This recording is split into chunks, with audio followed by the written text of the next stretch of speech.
sehat pemirsa, dan kita masih membahas mengenai hepatitis akut yang belum diketahui penyebabnya atau hepatitis misterius. Misterius. Yes. Masih bersama Dokter Fatimah Safira Alatas, spesialis Yes. anak. Oke. Betul. Nah, Dokter Safira nih mungkin bisa menjawab lagi nih, Dok. Fakta atau mitos? Ya. Katanya gejala hepatitis akut ini mirip seperti gejala hepatitis A, B, dan C. Ini fakta atau mitos, Dokter? Fakta. Fakta. Fakta. Tapi miripnya sebenarnya lebih yang A. Yang A ya, Dok ya. Oke. Ya, B dengan C itu mirip dengan kuningnya. Kalau A itu dengan mual, muntah, sakit perut, sama persis sama hepatitis yang sekarang ini. Yang sekarang ini Oke, berarti bisa dibilang kalau misalnya ada demam dengan gejala pencernaan ya, Dok ya. Iya. Mulai dari itu tadi ya, mual, Muntah, diare, diare ya? konstipasi bisa juga, Dok? Konstipasi enggak. Enggak ya, Oh. mual, muntah, Mual, muntah, diare ya diare. khasnya Sama demam. ya. Sakit perut. Dan sakit perut. Oke.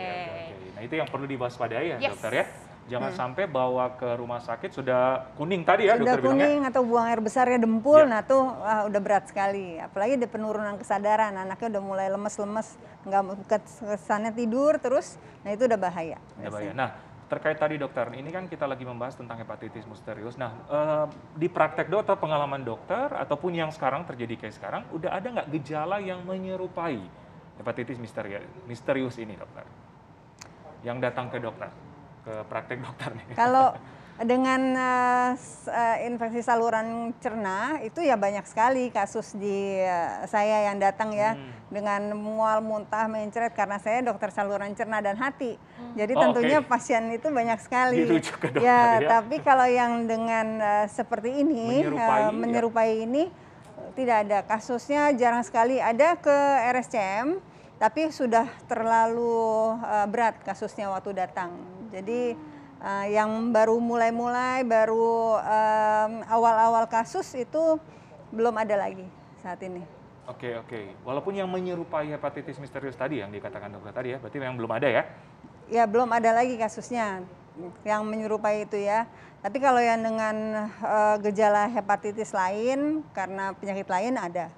Oke, nah Dok, ini kan sebenarnya ya namanya juga kita di Indonesia sebenarnya kan memang kuning gitu ya, anak kuning itu memang sebenarnya lumayan banyak ya Dok ya. Nah tapi mungkin bisa dikasih tahu ke masyarakat nih ya, perbedaan nih Dok antara oh ini si hepatitis akut nih yang kuning karena hepatitis akut atau kuning sakit kuning yang biasa menurut masyarakat tuh. Silakan dokter.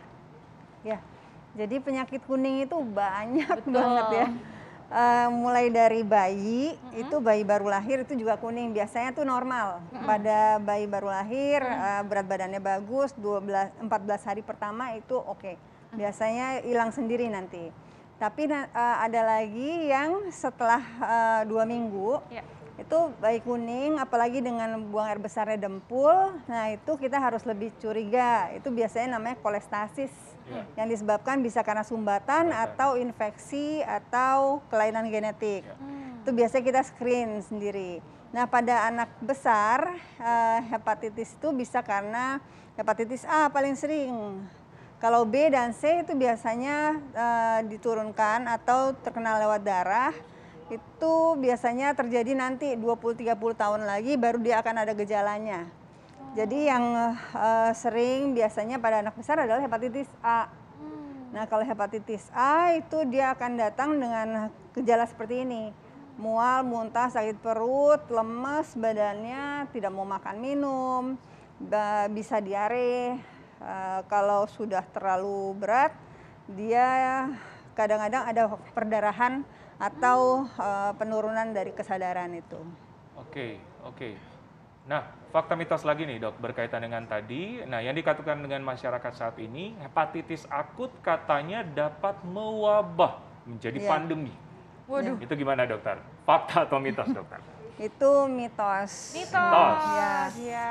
Karena penyebarannya tidak secepat itu dan biasanya dengan higiena yang bagus, cuci tangan yang bersih, tidak berbekas-bekas makanan, itu dia bisa diputus. Jadi karena bukan seperti yang penyebarannya lewat udara ya, itu kan lebih cepat. Ini kan karena saluran cerna dia bisa lebih dicegah asal orang tua mengajarkan dengan baik anak-anaknya seperti Ya, itu. ya. Jangan terlalu berlebihan juga, tapi memang harus tetap waspada ya. Iya, Iya, betul betul. sekali ya. Dan juga higienitas itu penting sekali ya dok ya. Nah mungkin nih masyarakat juga pengen tahu nih ya dok ya, tips nih dari dokter nih supaya kita juga bisa tahu cara pencegahannya, terus juga mengobatinya ya. Apalagi kalau misalnya pertama kali ini terjadi kejadian-kejadian gejala-gejala yang Ya. mengarah ke sana nih ya, yang serupa. Menyerupai ya. Apa sih yang harus dilakukan oleh orang tua gitu ya pada saat di rumah gitu Ya. sebelum dibawa ke rumah sakit? Silakan dokter. Ya. Jadi tentunya kalau seorang anak mau dijaga itu dia harus diberikan nutrisi yang bagus ya, dijaga pantau tumbuh kembangnya. Kita punya aplikasi namanya Primaku dari IDAI, itu bisa memantau tumbuh kembang anak. Yes. Pastikan bahwa anak itu ikut dengan growth-nya dia. Kalau misalnya dia itu tumbuh kembangnya bagus, diberikan makan yang cukup, diajarkan cuci tangan dengan baik, seharusnya dia bisa melawan kuman-kuman yang masuk ke dalam badannya. Nah, yang lain adalah tentunya tidak bekas-bekasan makan antara teman. Biasanya anak-anak di sekolah itu kalau punya makanan dia akan ya dengan baik hati ngasih gitu ya ke temennya. Nah, itu nggak boleh saat ini dulu. Oke. Jadi sendiri-sendiri Alat makannya yang bersih. Jangan di-sharing lah ya. Ya, makan makanan yang matang, lalu air minum juga yang matang, lalu cuci tangan setelah makan ya. Setelah buang air besar juga karena ini penularan lewat mulut dan saluran cerna. Jadi dia harus kalau habis buang air besar dia harus cuci tangan yang bersih dengan sabun pasti ya.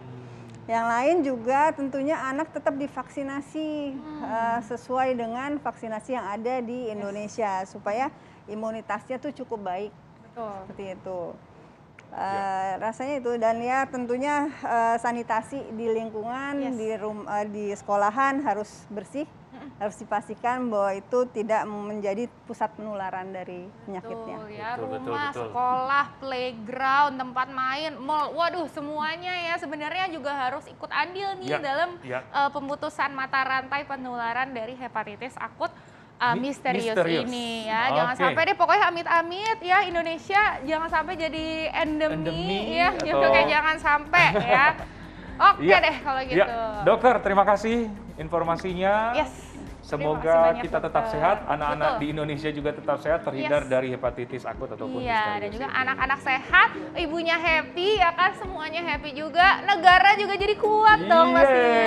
Dan selalu sehat dan selalu nonton Hidup Sehat. Betul sekali, jangan lupa nih ya, supaya kita sehat terus, jangan lupa nonton Hidup Sehat TV One tiap hari Senin sampai Jumat jam 9 pagi sampai jam 10 pagi, hanya di TV One. Saya Dr. Ekles. Saya Dr. Eni Tarlin, Indonesia hidup sehat.